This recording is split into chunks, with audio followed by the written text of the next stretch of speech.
Hello and welcome to Community Conversations. I'm your host, KK Konashiro. Around the world, students are taking more of an active role in improving the state of education, and a local group is leading the way. GenUp is a student-led social justice organization and a student activist coalition that strives to advocate for education through the power of youth voices. Through community and grassroots engagements of youth, GenUp seeks to fight for student representation and perspectives on all facets of education advocacy. We have a few we have Alvin Lee with us to talk about their movement, and thank you so much for coming, Alvin. I do appreciate this. Yeah, thank you so much for inviting me. Now, what is GenUp? What's it stand for? So GenUp was started by me and actually another lead student organizer from Oakland, actually when the Oakland Teacher Union went on strike. But you're here in Fremont, right? I'm here in Fremont. What school? Mission San Jose High School. Okay, and what grade are you? I'm a junior. Junior, okay, Yeah. great. Yeah, Excellent. so me and Lauren and I actually met at a conference, and we learned about schools and communities first, which was a ballot measure that basically bring back $14 billion in funding for California each year. And the schools and communities first campaign coordinators were there, and they said, hey, look, you guys both organize for your unions. You know, we need more youth engagement around this ballot measure. And so we were like, hey, yeah, let's organize youth around this cause. And so Lauren and I got together, we did a planning, we sat down and we thought, you know, what could we do to really engage more youth? And we realized, look, there's really a lack of a larger unified student front when it comes to education advocacy. We have a lot of individual facets of education advocacy with SURF and local government bodies like that, but there really isn't a larger, more unified student front when it comes to community organizing, specifically with education. And so we thought this would be a great opportunity to do so. Yeah. And so we started GenUp, and really the purpose of GenUp is just to bring youth activists across the Bay Area and eventually the state of California together to organize around education, and schools and communities first is our first campaign. So is GenUp a national organization, or is it just something you and your friend thought of? Oh, just something my friend and I thought of. And so homegrown, Nice. Bay Area homegrown. Love that. Yeah. So is Gen shortened for generation? Generation Up. Okay. Yeah. Love that. Yeah. What is your group called? I mean, because you have millennials, and then you have Gen X, and then what is your, do you That's know? a good question. I Okay, think well, I'm Gen Z. Gen Z. I All think. right. Wow.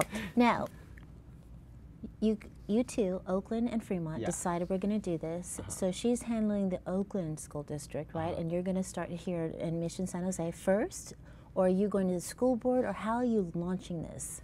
Yeah, so we actually launched a bit before school ended in May of last year. Okay. So we actually originally started with a small team of about 10, and we grew from a Fremont and Oakland, and now we actually have about 250 or so student activists from across the Bay Area, and we Wow. have 6 regions. So the regions we have covered are San Mateo County, San Francisco County, Look at you guys. Berkeley, Oakland, Fremont, Union City, Hayward, and San Jose, so Santa Clara County. Okay, so say San Mateo has some issue with their students that they want to fix. Yeah. Do all of you 250 help that one school, or is it that group in San Mateo only handle their group? I mean, how do you guys work out? Oh, that's a good question. So it really depends on the issue at hand. If it's more of like a local issue to do with school board or school policy, obviously it would be more of a local-based issue. But every Monday we do have a body called Regional Council, which basically Every Monday? Every week. I'm so sorry. Okay. Every week we have a body called Regional Council, and it's basically 2 to 3 representatives.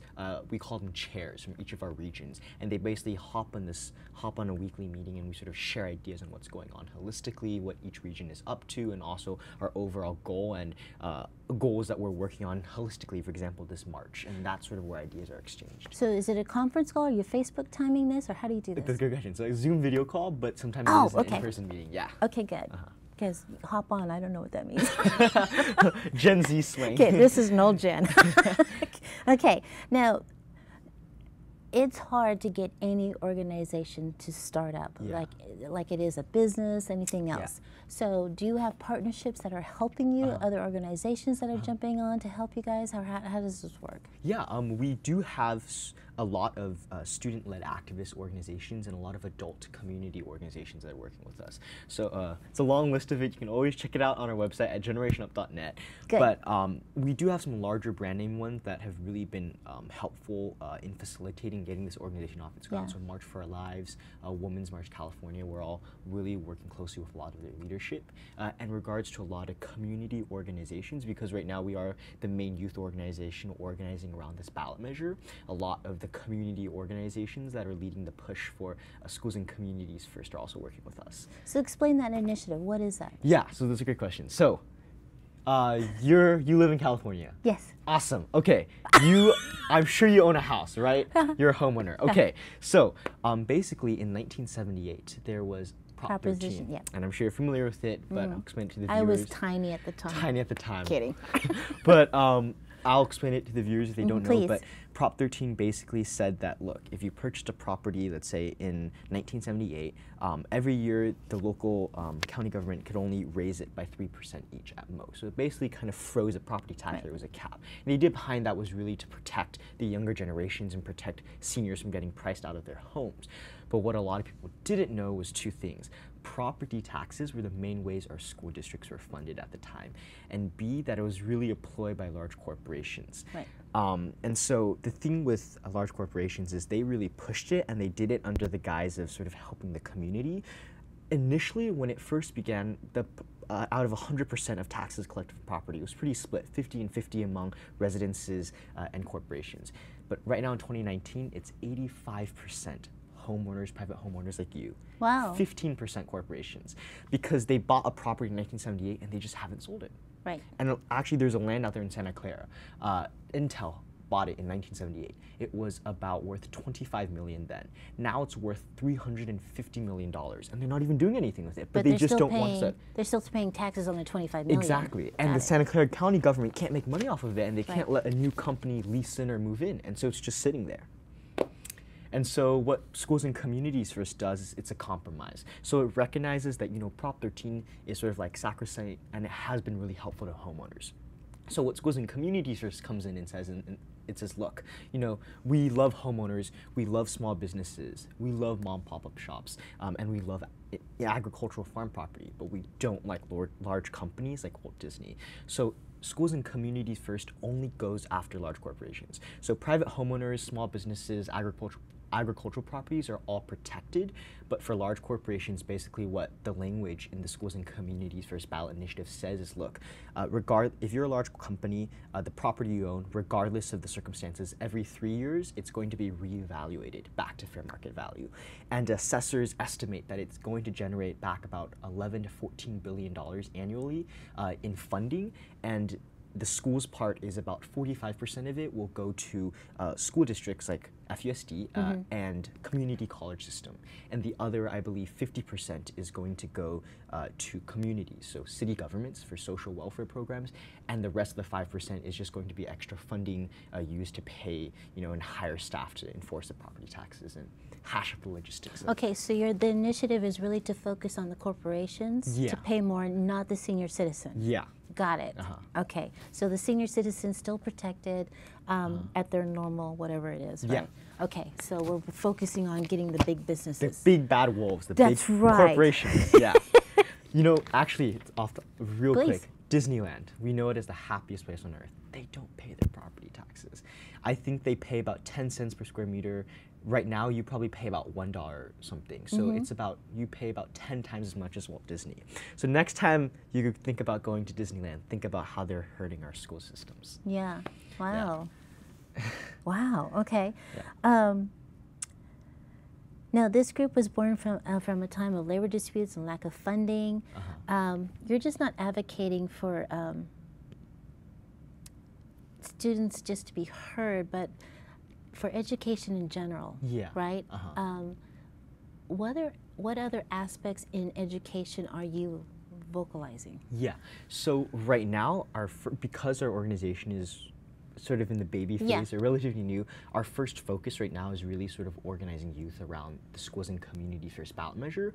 But within the next few months, once we start expanding and after this March, once we start building more ground, each of our regions are going to be doing a lot more of the grassroots engagement around schools and communities first, but also just around community and education advocacy. So things like voter registration, getting youth out to vote in school board elections and all those things. But really also in the future, in the short-term future, we do plan to start taking on bills and sort of sending folks to Sacramento and lobbying for bills through youth aspects. So what do you want to do after high school? That's a great question. I haven't thought that far yet. Political science? I actually might want to go into international relations. Oh, there you go. But I actually am really passionate about community organizing and social justice, so I might major in that. There you go. That's awesome. Yeah. Now, you have a few major events coming up on Yeah. November 9th called Marches for Education. Yeah. Now, are these marches all going to happen on November 9th in different areas? Yeah. Okay, so are you going to be bouncing around to each event, or are you just going to focus on Fremont? So there isn't going to be a Fremont march. There's going to be a San Jose, Oakland, and SF march. But personally, I will probably be at the SF march. Okay. Yeah. Now, if I don't know anything about this event, I go, what do I see? What do you see? Well, you see students, teachers, community members marching in solidarity for their education. And where are they marching? On the streets or at the school? Or? Yeah, so we have rally locations established for each region, and the rally will be about an hour, and they'll march down a preset route to a final destination where they're just going to disperse. Okay. Yeah. So you've worked out with the local police of, this street needs to be closed or so everyone's safe? Sure. Yes, no, that's a work in progress. Civil disobedience. But, rest assured that we have a lot of community organizations and a lot of adult professional help that have, decades of experience with this. And because I'm all about safety. All about safety. And they've told me personally, look, just go out there and do it because you are students and you are fighting for your voice. You are fighting for your rights. And so adults are going to respect that, and you just have to show them. Yeah. Yeah. So here in Fremont. Yeah. Besides you, do you have anyone else on the Fremont team that's helping you get this going? Yeah, so each of our teams have a structure where there are the 2 chairs or 3 chairs. Under them, there's about 6 or 8 regional anchors, and under each regional anchors, they also have a sub-team of 5. So in the Fremont team, we have about 6, I think, or 7 regional anchors, and we have 1 regional anchor from every single high school in Fremont, and under them— every high school? Every high school. Nice. Yeah, and under them, they have their own local high school teams, on-site teams, and we call them student ambassadors, and there's about 5 to 6 in each high school. Okay. So once your chairs in the Fremont Unified are going out, educating their fellow students, are you guys shocked or surprised that a lot of your fellow students don't understand what's going on? They just wake up, they go to school, do their homework, come home. Yes, very. So this is actually, that's something been very enlightening for me throughout this process. But back in March when we first began organizing with the union, I was just like your typical Fremont kid. We sort of live in this bubble and sort of more or less this gentrified bubble, and we take a lot of these things for granted, right? Like things like SAT prep, resources like that.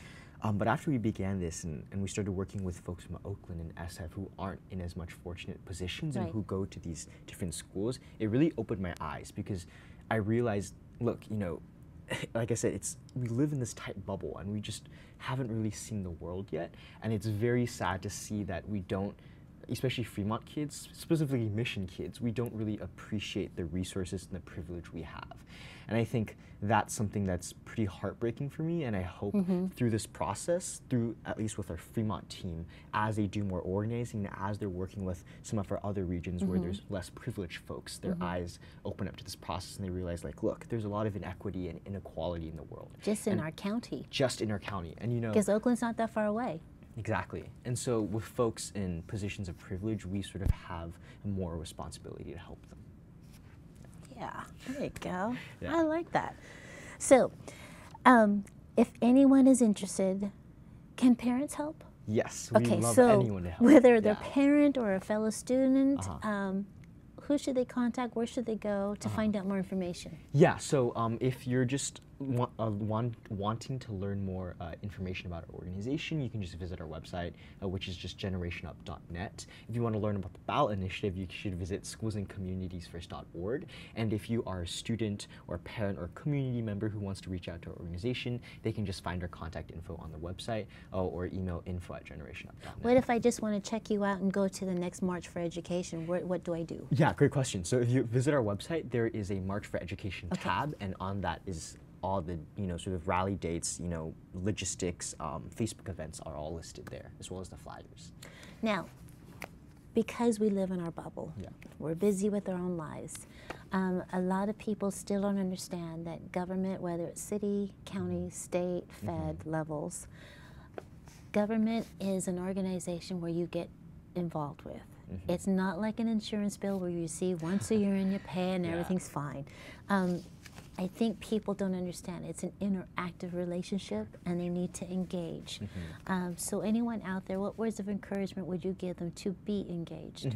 Yeah, I don't encourage excessive amounts of this, but civil disobedience is very important, just as civic engagement is important. Because for democracy to work, it's very important that, us as citizens, or me as a future voter, not yet, almost there, 2 more years, close, but we have to be participative in our democracy, because at the end of the day, a democracy is a form of government for the people. And if the people aren't participating, then 2016 happens. So I think, exactly. And we also sort of have this duty, this moral bound duty as citizens in the United States, that we also have to hold our elected officials accountable. We have to hold our government accountable, right? Because nothing's perfect. There is no perfect system.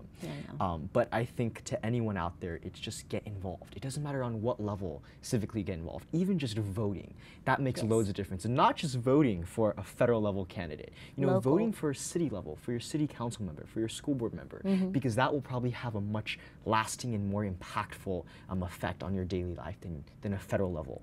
More than they realize. More than they realize. And so to anyone out there, just go out there and be participative. Whether you want to canvass for a candidate, whether you want to host a town hall, whether you just want to talk to your friends about why you should support this, whatever it is, go out there and do do something with our government. And I think that's what's most important. I appreciate all your work. Congratulations. Thank you so much. You better fix that world. Thank you. From everyone here at Community Conversations, we appreciate you watching. We'll see you next time. Thank you.